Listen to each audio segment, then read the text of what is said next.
Sabi ko nga, lahat tayo ay may mga pinagdadaan ng mga pagsubok sa ating talentong. Meron tayo iba't ibang mga pinagdadaan ng problema.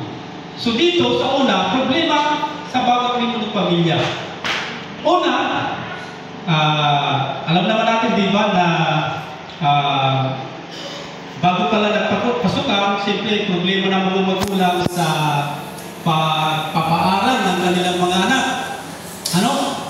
Di pa nagsisimula ang pasukan, problema na yung pambili ng gamit sa pag-eskwela, uniform, di ba? Problema na yun, lalo walang pera. Kulang yung pera. Pagkatapos,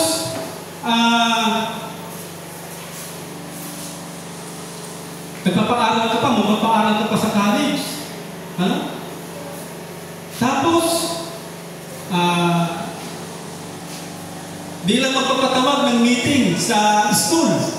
Tapos, pagpatawag ng meeting, kasi ako, ganito ako Pag simula ng klase, tapos biglang magpapatawag ng meeting, ang isip ko agad, homeroom PTA meeting na naman.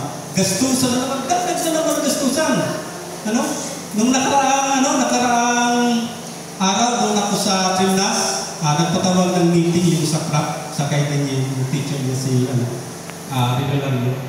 So, nag-attend ako. Tapos pagkatapos ng meeting, meron naman mga dapat pagkasasay, uniform, mga contribution